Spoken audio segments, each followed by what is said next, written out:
Friends. एक बार फिर ममता सुराना का आप सभी को नमस्कार है और आप सभी का स्वागत है let's talk with Mamta Surana show में।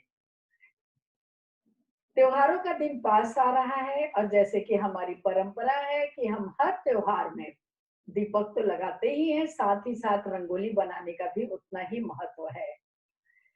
रंगोली एक ऐसी प्राचीन कला है जो हमारे वेद पुराण के समय से आप अगर शास्त्र उठाकर देखेंगे तो तब भी रंगोली मांडने की परंपरा थी।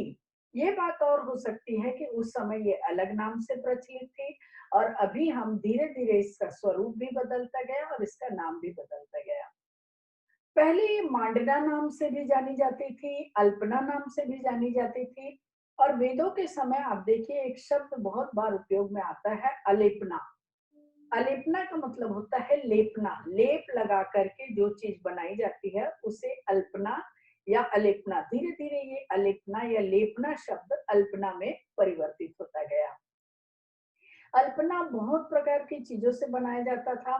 अल्पना दीवालों में भी बहुत सुंदर सुंदर कलाकृतियों उकेरी जाती थी। अभी भी जब आप पुराने प्राचीन मंदिरों में जाएंगे देखेंगे कि दीवालों पे बड़ी खूबसूरत खूबसूरत कलाकृतियां जो पत्थरों पे उकेरी जाती थी, वो भी एक प्रकार से रंगोली का ही स्वरूप है। हालांकि उनका नाम अलग थे, उनको बनाने का तरीका अलग था, लेकिन डिजाइनें जो होती थी वो अपने अंदर के मनुष्य के अंदर के मनोभाव को व्यक्त करती हुई होती थी।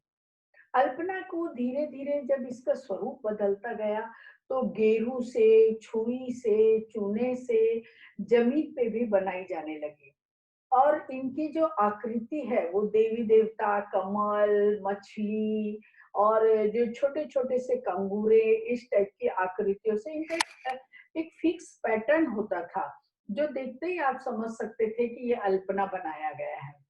तो इस प्रकार जो हमारी दादी वगैरह की पहले के जो हमारे एंसेस्टर्स थे, हमारे जो पूर्वज थे, उनके समय अल्पना बहुत ज्यादा प्रचलित था और हर तीज त्योहार, व्रत, खुशी के मौके, पूजा पाठ हर जगह अल्पना से सजाया जाता था।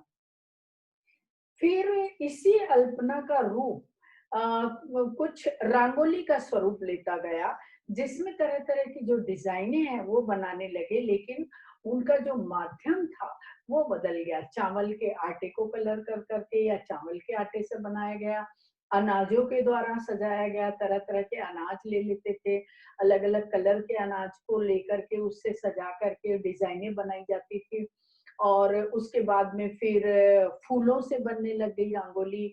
तो फूलों की रंगोली तो अभी तक भी बहुत प्रचलित है और बनाई जाती है और इसके बाद में मिट्टी के सूखे रंगों से भी बनाई जाने लगी। आजकल जो हम लोग मार्बल का पाउडर होता है उससे भी बनाते हैं, लेकिन इसमें एक चीज कॉमन है, वो है रंगों की विविधता। और ये जो जितने भी प्रकार के माध्यम हम कुछ भी ले लें, लेकिन जो रंगों का उपयोग होता है वो हमारी मनस्थिति को दर्शाता है।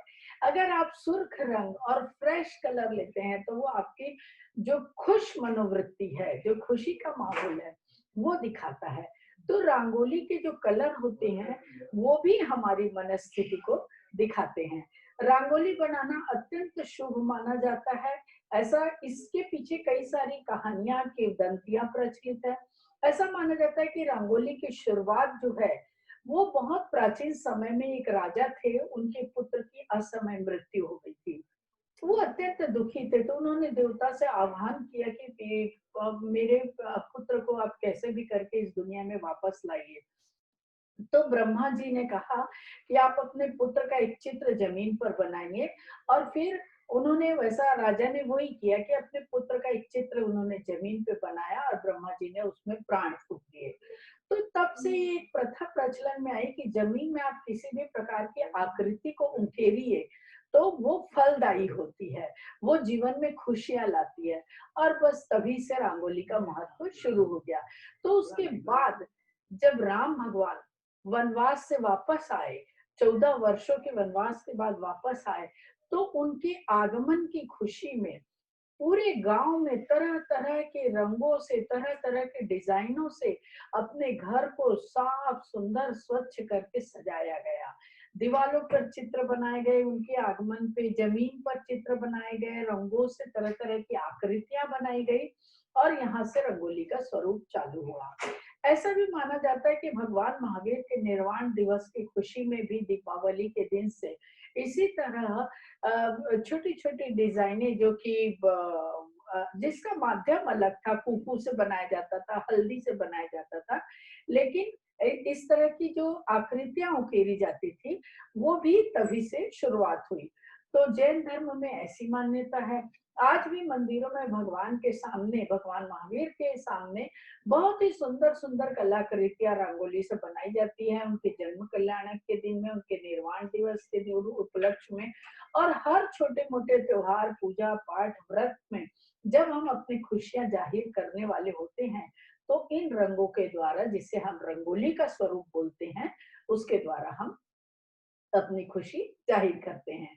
एनीवेज, हम किसी भी माध्यम से बनाएं, किसी भी तरीके से बनाएं, लेकिन जब हमारा मन प्रसन्न होता है तो हम उसे अपने तरीके से व्यक्त करते हैं और उसी व्यक्त करने के तरीके में एक तरीका रंगोली का स्वरूप भी होता है।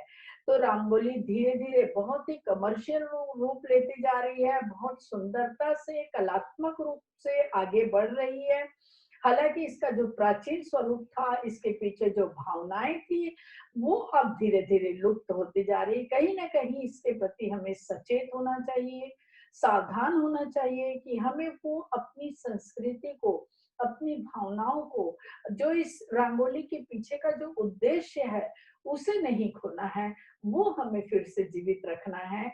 लेकिन रंगोली का जो स्वरूप है वो बहुत कलात्मक होता जा रहा है, खूब पॉजिटिव होता जा रहा है और इसमें जैसे जैसे नए बच्चों का या नए कलाकारों का समावेश हो रहा है, ये बहुत ही सुंदर रूप भी लेता जा रहा है। तो घबराने की बात नहीं है, रंगोली का स्वरूप आज भी बहुत खूबसूरती से हमारे समक्ष है और इस बात की हमें बहुत खुशी भी है। और इसी तरह हमें हर त्योहार को, हर तीज त्योहार का स्वागत करना चाहिए रंगोली के द्वारा। तो आशा है ये रंगोली के संबंध में जो छोटी सी जानकारी मैंने आपको दी, आपको पसंद आई होगी। और यदि आज का एपिसोड रंगोली के संदर्भ में आपको अच्छा लगा हो तो कृपया इसे लाइक करें, शेयर करें और सब्सक्राइब जरूर करें। तो फिर विदा दीजिए ममता सुराना को। धन्यवाद।